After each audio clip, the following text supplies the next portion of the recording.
Bismillahirrahmanirrahim. Assalamualaikum warahmatullahi wabarakatuh. Perkenalkan, nama saya Erwin Hamzah, NIM 183104151, kelas PJKRE 2018. Pada video kali ini saya akan memaparkan materi tentang lab dan perpustakaan. Ya, langsung saja kita masuk pada materi yang pertama. Pengertian lab dan perpustakaan. Laboratorium merupakan tempat proses belajar mengajar melalui metode praktikum yang dapat menghasilkan pengalaman belajar.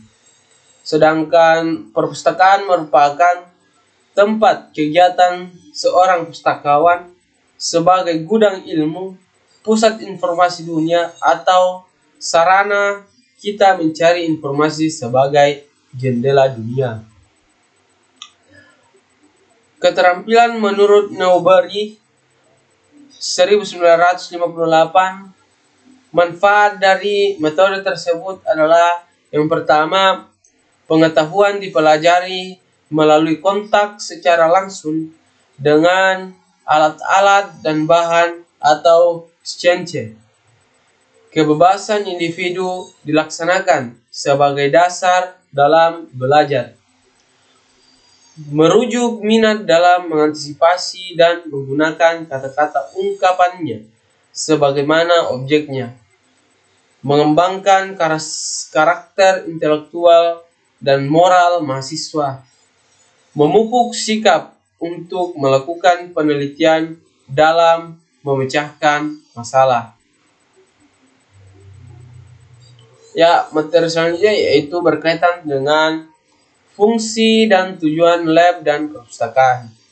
Menurut Sukarso 2005, secara garis besar, laboratorium dalam proses pendidikan adalah satu, sebagai tempat untuk berlatih mengembangkan keterampilan intelektual melalui kegiatan pengamatan, pencatatan, dan pengkaji gejala-gejala alam. Yang kedua, mengembangkan keterampilan motorik siswa.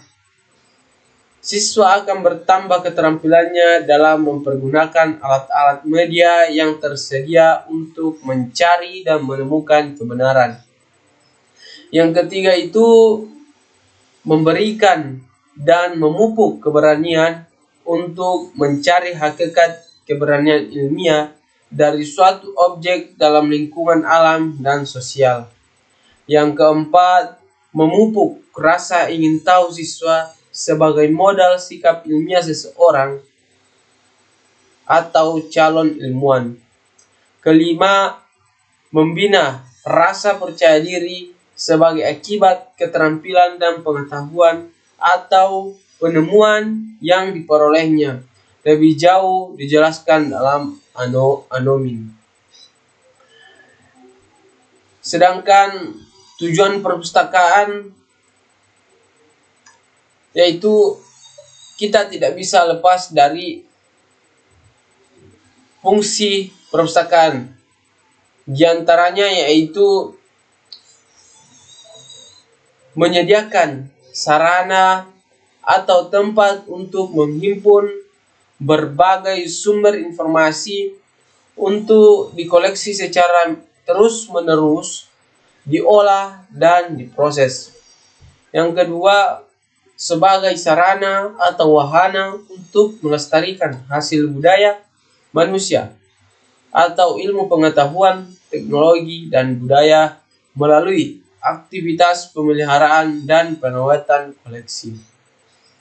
Yang ketiga itu sebagai agen perubahan atau agen of change dan agen kebudayaan serta pusat informasi dan sumber belajar mengenai masa lalu, sekarang, dan masa akan datang. Selain itu juga dapat menjadi pusat penelitian, rekreasi, dan aktivitas ilmiah lainnya. Yang keempat, menciptakan budaya membaca untuk mencerahkan masa depan bangsa. Karena dari membaca Inilah kita dapat memperoleh berbagai macam pengetahuan yang berguna untuk menjadi bekal di kehidupan kita yang akan datang. Kita masuk pada fungsi perpustakaan. Perpustakaan mempunyai beberapa fungsi, yang diantaranya yang pertama itu fungsi penelitian. Perpustakaan berfungsi sebagai jawaban terhadap berbagai pernyataan ilmiah. Yang kedua, fungsi pendidikan. Perpustakaan memberikan kesempatan kepada siswa untuk menambah pengetahuan atau mempelajari kembali materi-materi pelajaran yang telah diberikan oleh guru di kelas. Yang ketiga, fungsi rekreasi. Perpustakaan memberikan kesempatan kepada pengunjung untuk menikmati bahan yang ada. Yang keempat itu fungsi informasi.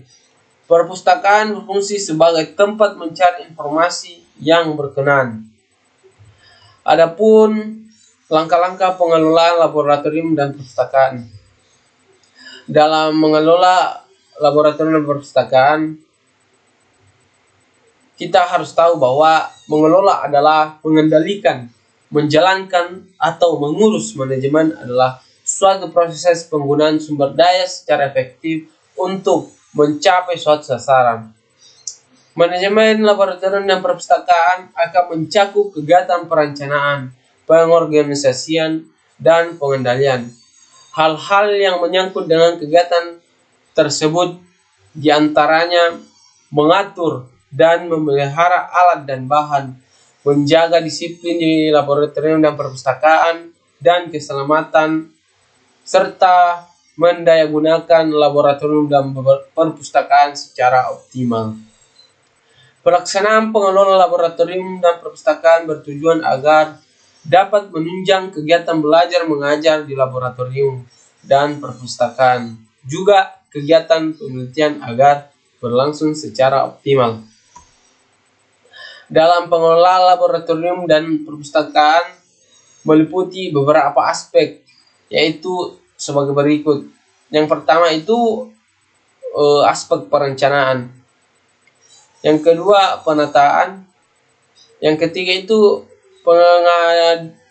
pengadministrasian. Yang keempat pengamanan, perawatan, dan pengawasan. Kita tahu bahwa aspek-aspek tersebut sangat diperlukan dalam pengelolaan laboratorium dan perpustakaan, sehingga kita dapat menikmati laboratorium dan perpustakaan secara baik dan benar. Pengembangan koleksi merupakan serangkaian proses atau kegiatan yang bertujuan mempertemukan kebutuhan pemakai dengan rekaman informasi dalam lingkungan perpustakaan yang mencakup kegiatan antara lain penyusunan kebijaksanaan pengembangan koleksi, pemilihan koleksi, pengadaan koleksi, penyiangan koleksi, serta evaluasi pendayagunaan koleksi. Macam-macam laboratorium dan perpustakaan. Macam-macam laboratorium yang pertama itu laboratorium pendidikan.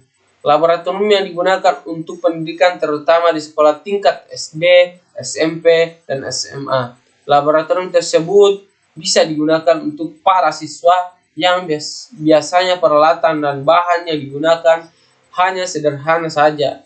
Juga mudah untuk dibeli dan tidak terlalu mahal harganya. Semua peralatan yang berada di sekolah adalah milik negara atau milik yayasan untuk sekolah yang berstatus swasta yang dipercayakan ke sekolah untuk dipergunakan dan dikelola sesuai program yang telah dibakukan dalam hal ini untuk kegiatan proses belajar mengajar. Yang kedua yaitu laboratorium riset. Riset atau proses investigasi yang dilakukan dengan aktif, tekun, dan sistematik yang bertujuan untuk menemukan, menginterpretasikan, dan merevisi fakta-fakta. Penyelidikan intelektual ini menghasilkan suatu pengetahuan yang lebih mendalam mengenai suatu peristiwa, tingkah laku, teori, dan hukum, serta membuka peluang bagi penerapan praktis dari pengetahuan tersebut.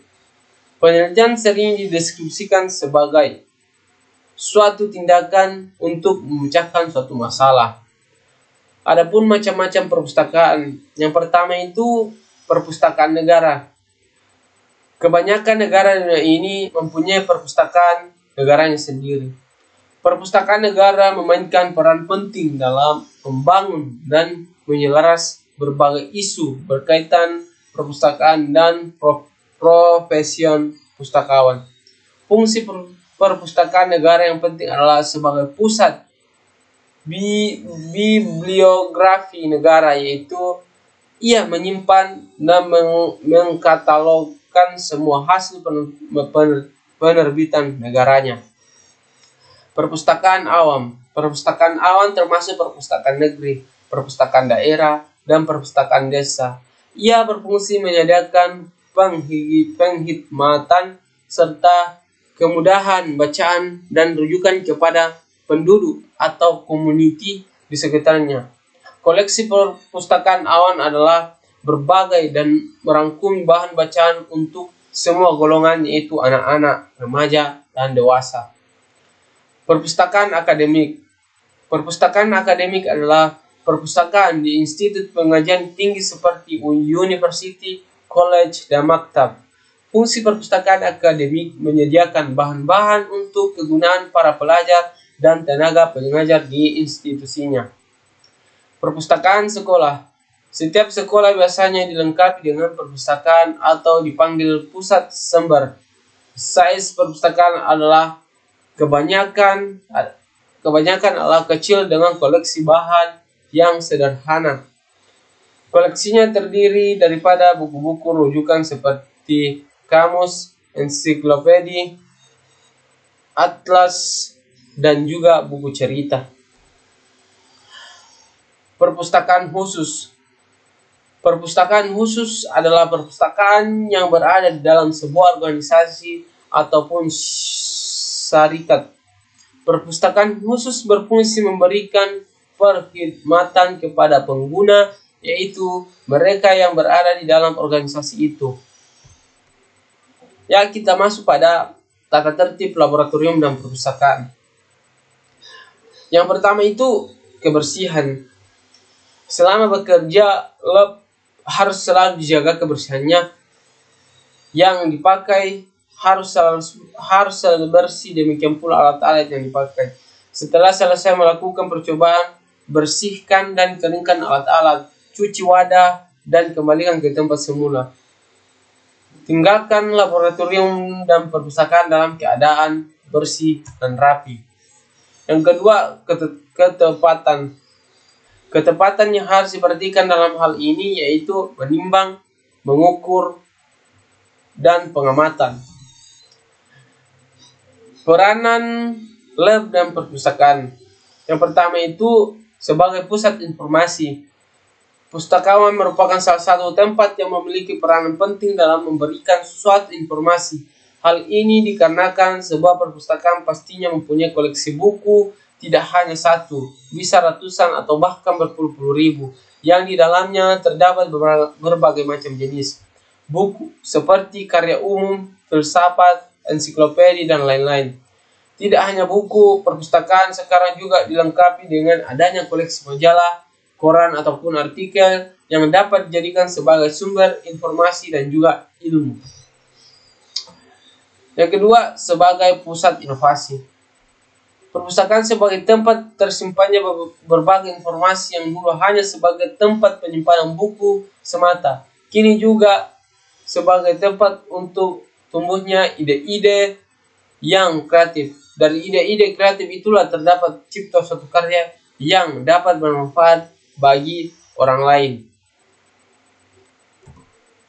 Sebagai pusat sumber belajar. Perpustakaan merupakan upaya untuk memelihara dan meningkatkan efisiensi dan efektivitas proses belajar mengajar. Perpustakaan yang terorganisasi secara baik dan sistematis, secara langsung ataupun tidak langsung, dapat memberikan kemudahan bagi proses belajar mengajar di sekolah. Tempat perpustakaan tersebut berbeda.